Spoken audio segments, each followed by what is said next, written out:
Welcome to this week's Renaissance Man, sponsored by the New York Post.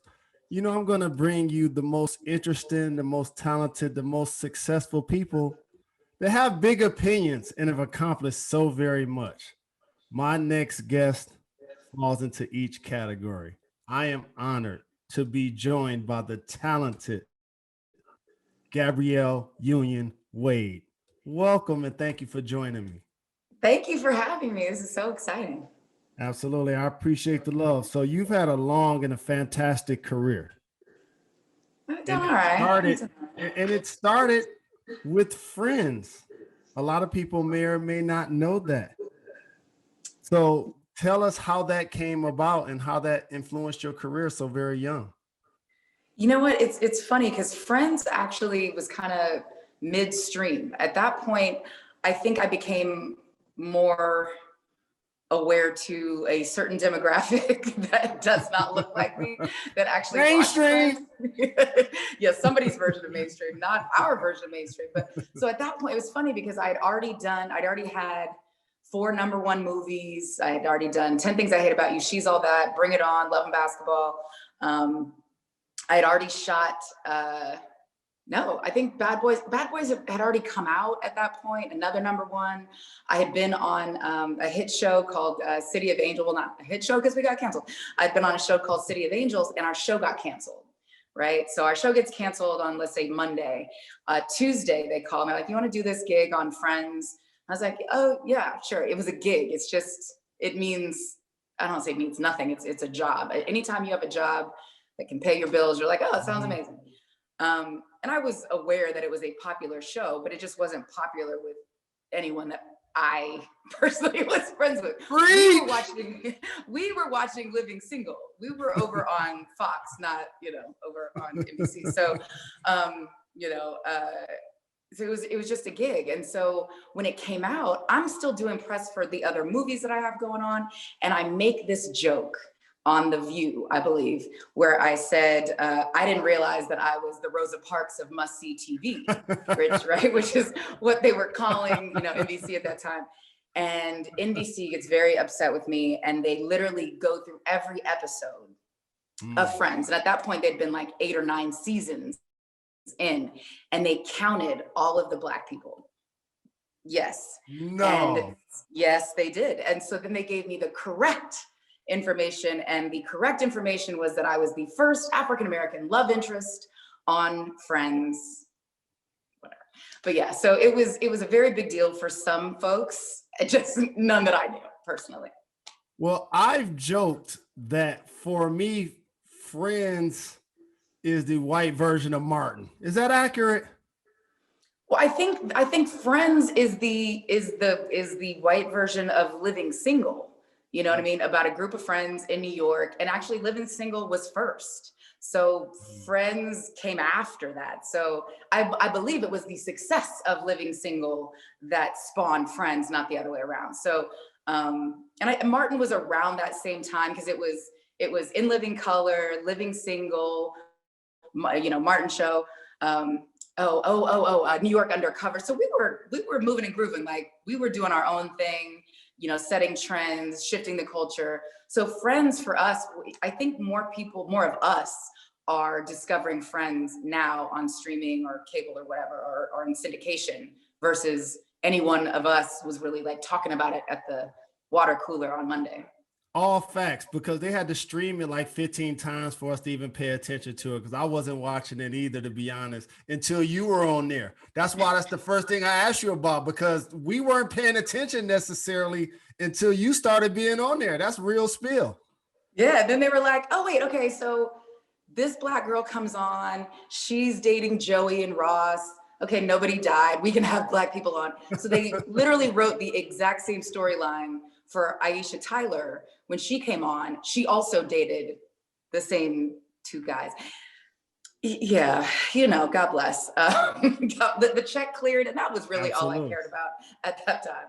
So being in the industry a couple of decades, you've been a part, as you've acknowledged, so many groundbreaking experiences for yourself, for women of color. What advice would you give to young people who hope to break into the industry and follow in your footsteps? I think a lot of it has to come down to, do you want to be famous or do you want to act? Because if you want to act, there's a solid chance, like more likely than not, you will not make a dime. If you love acting, then you may want to do it on the stage in your own community theater. You may want to do regional theater, Broadway. There's so many different ways that you can flex your acting muscle and scratch that creative itch. Now, if you want to be famous, that's a different thing. And that's something that you need to work out in therapy, because Hollywood is not going to cure that for you. It's just going to exacerbate any issue that you had where you're chasing outside validation, which is a whole other thing. And I think what we find a lot these days is people want fame and they want money, but as me and my husband said last night, it pays the cost to be the boss. Mm-hmm. And a lot of people don't understand what the hustle, grind, sacrifice, rejection that goes into doing what we do. They just see the end result, not the journey.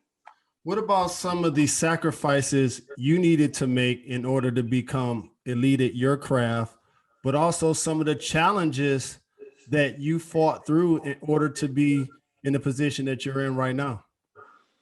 I think early in my career, I sacrificed my own morals and values and scruples, to kind of put my head down, go along to get along. I don't see anything, just make sure my check clears. And for me now, years removed on the other side, I realized I didn't have to do that. So you don't actually have to sacrifice your morals or scruples, your values that you were raised with to succeed in any industry, but certainly not this one. All you're doing is stretching out harm and abuse, mm-hmm. and making it last longer than it needs to be, and keeping quiet.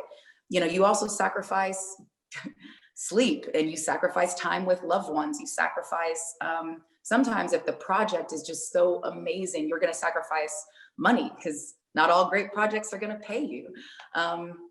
That sacrifice can come in so many different forms, and you just have to figure out what your line in the sand is and what side your bread is buttered on. And I think especially early in your career, that can be confusing as you're trying to figure it out, as we're all just trying to grow up and hope that, as we make crazy mistakes, that people give us grace in the same way that we give others grace. When I knew that I was fortunate enough to have you on, I was trying to create a theme, and the theme I decided was success is a recipe, because so often success is something almost like it's made in the kitchen. And so if you had to acknowledge your secret ingredient for your success, what would it be?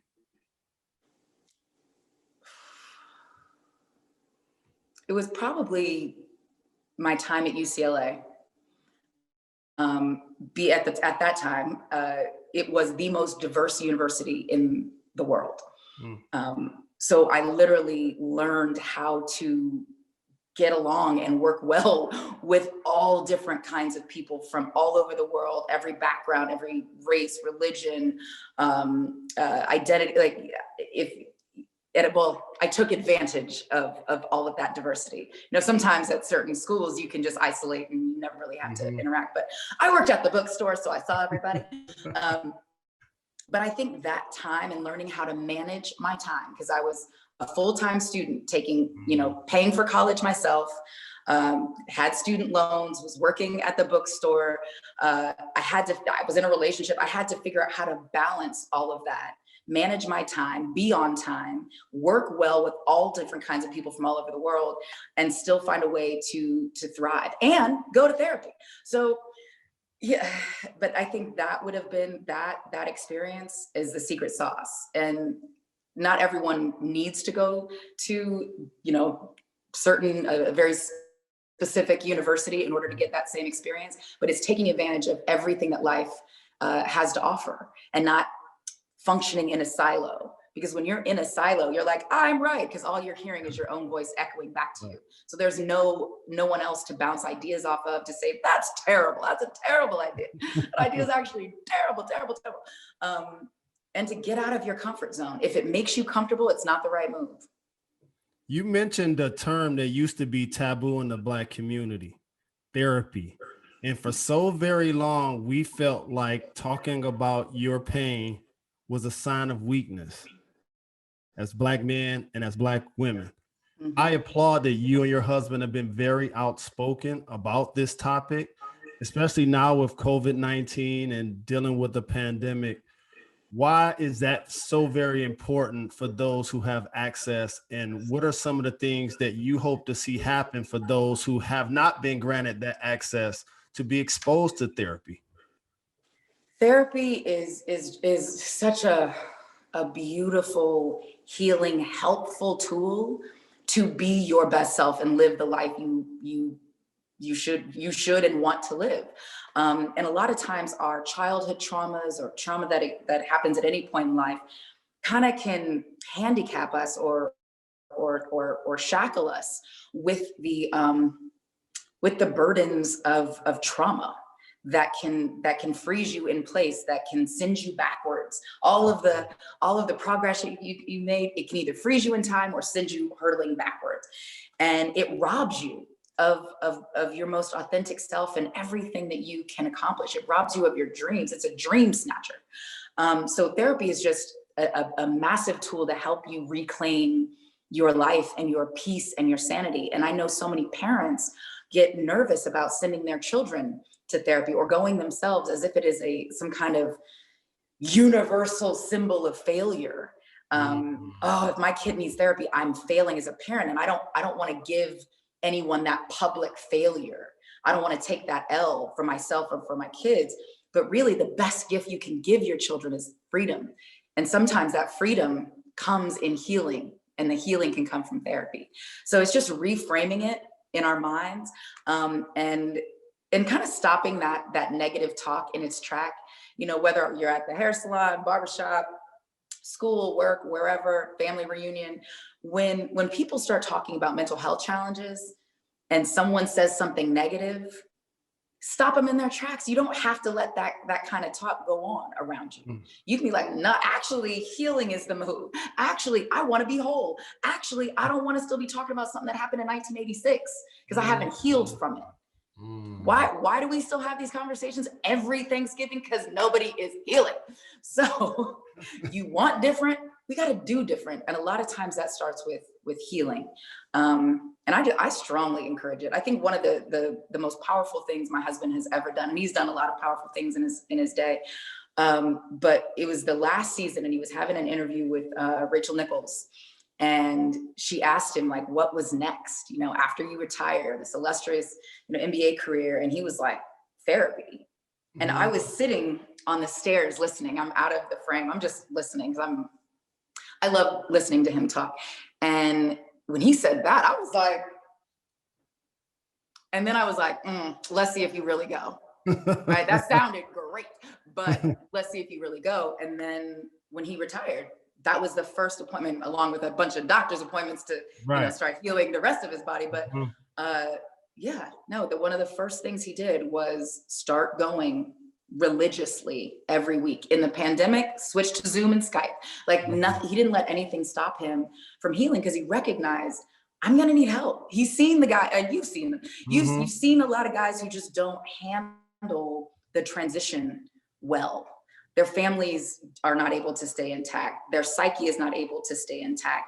A lot of the childhood stuff that they were able to kind of put off to the side while y'all were playing, it comes back with all the other friends that y'all picked up, over the NBA or professional sport, and it all just gets dropped at your feet. And you have no more outlets, and all you have is you and whoever has stuck around. Correct. So it's just, I don't know. So as a family, we're just really big on therapy. I've been going since 92, and it is honestly the thing that has kept me alive, to be quite honest. And the one thing, as you talked about D Wade's retirement, that I learned is that sometimes you're trying to figure, do I miss the game or do I miss the roar of the crowd? And this as a public figure, those are vastly different, because you fall in love with this game that does so very much for you. And then you realize that there are a lot of things that come with fame, including the trappings of it. So how have you for so very long is along with your husband, you guys have done an amazing job of keeping your reputation so very pristine, especially as social media has become something that's so prevalent. Because we've led with honesty and transparency, that we have screwed it up so many times along the way. We still screw up, and we just lead with that. You ain't gonna be able to tell me or him nothing about us that we haven't already told you first. So, and that's the only way that you can truly lead, is with transparency and honesty and just truth. So I screwed it up. I screwed up my first marriage terribly. I screwed up so many relationships because I hadn't done enough work on me. I hadn't healed enough to be in anybody's relationship, much less a whole marriage. But I lead with that. I put it in the book. I do the press tours. I talk about it. And I lead with my mistakes first. I am the biggest victim of me, right? And once you can name that dragon, you can slay that dragon. Mm-hmm. So that's how we're able to, where people give us grace and have compassion. It's because we've shown you what's behind the curtain. You've seen it all. You've seen the dirty draws. There's not a lot we can hide at this point. So we just try to lead with love and transparency, and people rock with us. Thank God. Well, just know that it's extremely refreshing, because there are certain people that have a level of authenticity that fame and money can never purchase. And both of you guys continue to handle yourselves accordingly with that. And I'm a fan of both of you guys, and I've always appreciated it. But not only being a wife, a mom, actor, you're also an author. Yeah. Second book in 2020. Tell us about Welcome to the Party. Yeah, I wanted to create a book that celebrated, Miss Kavia James, Shady Baby herself, and also like every parent or caregiver whose families are created in a perhaps less than traditional way. So we were able to bring Kav into our family via our gestational carrier / surrogate. My mother adopted the first of 3 children at 60. So she's 73 now with 3 kids. But there's no children's books that talk about, what happens when these children arrive in our lives and they are celebrated and wanted and welcomed. And we do throw a party for all of them. That's what Welcome to the Party is all about. That no matter how you arrive at your family, you're welcome and loved, and you are divinely ordained and perfectly placed. That is amazing. Lastly, before I let you get out of here, 2 more questions. You're currently starring in the show LA's Finest with Jessica Alba. Tell us about that project. Congratulations. Thank you. So I had this idea of what happened to Sid, after her brother, played by Martin Lawrence, and her lover, played by Will Smith, saved her on that beach in Cuba. What happened to Sid? She was a DEA agent. At one point in time, she was actually quite capable at her job. She must have been.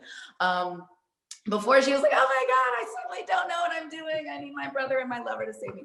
I wanted to get back to capable Sid. And so reached out to Jerry Bruckheimer, who, thank God, I've seen for, a lot over the years, because he's best friends with Pat Riley, and he's a Heat fan and has, been to many Heat games and hung out with us in Miami. And he was like, oh, that's a great idea. Let's spin him off. Let's get you a badass partner. Who's more badass than Miss Honey Daniels, Dark Angel herself, Jessica Alba, who created a $1 billion company, an honest company. We paired us up. We're the only Black and Latina women to lead a show. And we just wrapped our 2nd season. Randomly, Fox picks us up, and here we are. But it's a really fun I guess expansion of the Bad Boys universe, where we're kicking butt, fighting crime, having a lot of sex, and having a lot of laughs, a lot of action, very much in that Jerry Bruckheimer, world. And it's just a lot of fun on Monday nights at 8:00 on Fox. Oh, I probably have my most important question for last. You just mentioned something I've always wanted to ask somebody successful like yourself.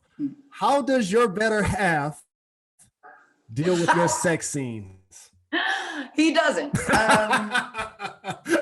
He doesn't. Like he'll ask me before each episode, "Are you naked in this one? Are you? What are you doing?" And then But sometimes I forget because we shoot these. Like we shot this stuff a year ago. I don't remember. Right. And he'll be, we'll sit there with the whole family, popcorn, and he's like, and I'm like, oh yeah. But yeah, no, I mean, he did a little cameo in a movie. It felt like 100 years ago. What to Expect When You're Expecting. He was playing himself, but like a hyper version of himself. And he had to dance, learn how to do like a Dancing with the Stars type of thing. And I was like, what's this paso doble? You don't paso doble? He's like, what time is practice again? Yeah, that cha-cha looks a little. So I know I couldn't do it. God bless. He's better than me. But I think as I get older, and I do factor that in as because the older boys were like, I'm getting murdered at school, like with the sex scenes and all that. So I was like, oh, maybe I gotta think twice. But as long as my ass is still sitting, I'm gonna keep showing it. And so everyone will just adjust, I think. Absolutely, you killing it, and congratulations. Before I let you get out of here, I have a segment that I do, a rapid fire questions called Gone in 60 Seconds. Okay. You are on the hot seat in 3, 2, 1. First post-COVID travel destination. Oh, south of France, Saint-Tropez. One word to describe Nate Robinson's knockout by the hands of Jake Paul. Alarming. It was alarming. I felt so bad for my brother. I felt so bad for my brother. Who would you want to see fight Mike Tyson next? Dead or alive? Ooh, dead or alive? Muhammad Ali. Legend. That would be so very legendary. Mike put on the show. You could play the lead role in the biopic of your choice. Who are you playing? Oh, I'm playing me in the screen version of We're Gonna Need More Wine. Gabrielle playing Gabrielle. Do you really love your husband's red wine? Yes, I love it. I love the way all the Wade blends, but my favorite is the Chenin Blanc. The Chenin Blanc is my favorite. I go through at least a bottle of Chenin Blanc probably every few days. Yeah, I'm gonna have to tell him I'm gonna be a customer. Here's the thing though. The one thing about red wine, and I see Dwayne has a birthday coming up. Mm-hmm. I wanted to ask you a question. How long can a Black person celebrate their actual birthday?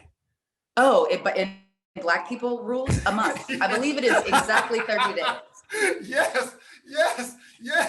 I agree. You survive. Like Ron said, if you don't like my ways, send me back in 30 days. Appreciate the love. Thank you very much for joining me. It's been an honor.